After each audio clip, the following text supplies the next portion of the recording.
Assalamualaikum warahmatullahi wabarakatuh. Sini saya ingin membuat presentation tentang kebaikan dan juga keburukan ergonomik di tempat kerja menggunakan uh, gambar contoh-contoh dan juga isi yang ada kena-mengena di dalam gambar tersebut. Okey.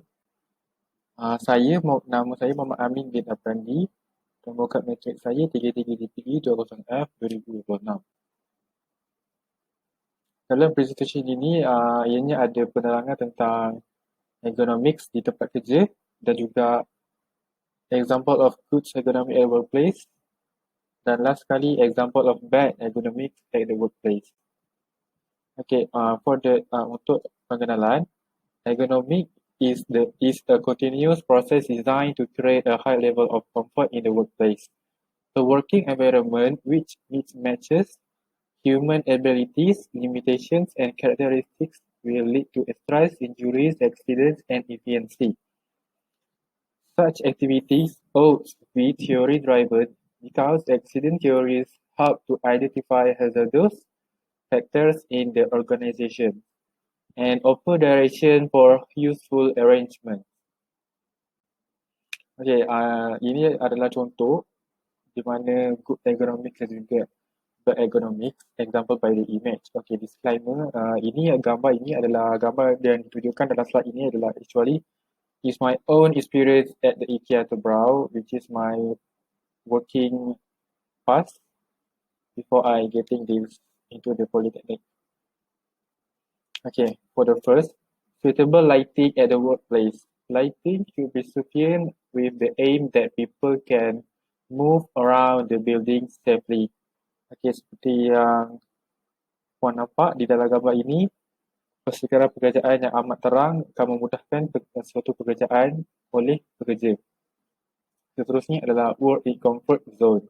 Moving the heavy object will need to have skills to make your muscles not in pain condition. It's recommend to ask the help from others. Gambar juga terkandung ada dua pekerja, iaitu rakan saya, menolak rak pokok yang senang ditolak menggunakan roda. Walau bagaimanapun, kita juga kena menggunakan kerjasama antara satu sama lain untuk memudahkan satu pekerjaan. Seterusnya adalah reasonable temperature and humidity. For a room where much of the works involved serve physical effort, the temperature that's suitable for the no less than 13 degrees Celsius. As you can see, dekat dalam gambar ini, dia ada satu pengudaraan yang baik di mana setiap pelusuk di dalam gedung IKEA itu mempunyai penghawa dingin yang sesuai untuk pekerja dan juga untuk pelanggan dalamnya. Seterusnya adalah penggunaan transport accessories dan automation. The handjack is used to move the larger or heavy object. Kalau puan nampak di bahagian hujung belah sana, ada seorang perempuan tengah menarik ataupun tengah menggunakan handjack. Penggunaan handjack ini digunakan untuk mengalihkan barang-barang yang berat yang selalunya barang itu akan disediakan di atas pallet. Pallet itu di mana bawah dia tu mempunyai ruang untuk senang penggunaan handjack ataupun forklift. Seterusnya lagi, the workstation can easily change the height. Also, the monitor can be moved to the left and the right. The workstation yang saya bekerja ini ialah di setiap department ada komputer sendiri dan ada kemudahan untuk mengubah ketinggian workstation tersebut. Seterusnya adalah sitting in use. For the workstation method, there is no need to sit because you only need to work there at a short of period of time. Kadang-kadang jelah kita orang akan bekerja dalam satu tempoh masa yang pendek, tapi kadang-kadang kalau cara tempoh yang masa yang panjang, IKEA juga benarkan kami untuk berehat selama 1 jam di tempat di kantin untuk makan. Seterusnya adalah retain any joints at neutral posture. Because of we didn't have to sit, we recommend to make any posture that's suitable with the workplace indeed. This is important to do because any neutral posture can minimize the stress applied to the muscle, tendon, nerve and bones. But sometimes kita orang pun akan menggunakan tangga yang pendek iaitu lebih kurang 3 atau 4 kaki papan itu menggunakan sebagai tempat duduk untuk buat sementara. Okay, seterusnya adalah back example of ergonomic at the workplace. Okay, gambar ini menceritakan tentang suatu suasana di belakang takbir barang yang begitu banyak. Itu barang daripada bekas daripada showroom. Blocking the emergency door. This act will make the employee or the customer in difficult to they walk if the emergency happen. Okay, barang yang banyak ini tentunya akan menyukarkan pergerakan dan juga orang lain apabila berlakunya kecemasan.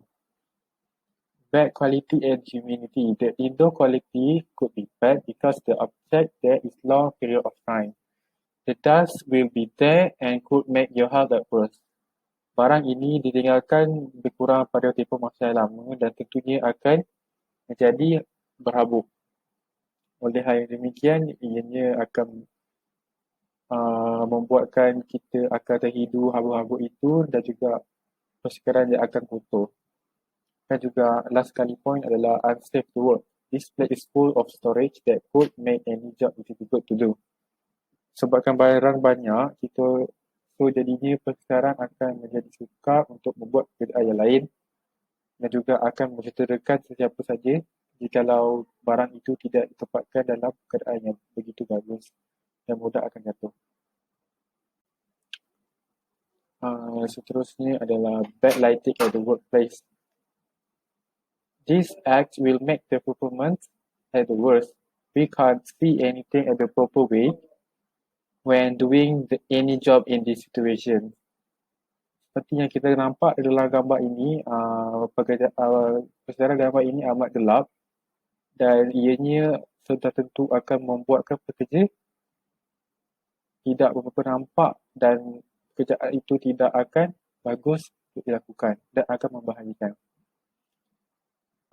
Didn't wearing the safety vest. This place is used for forklift.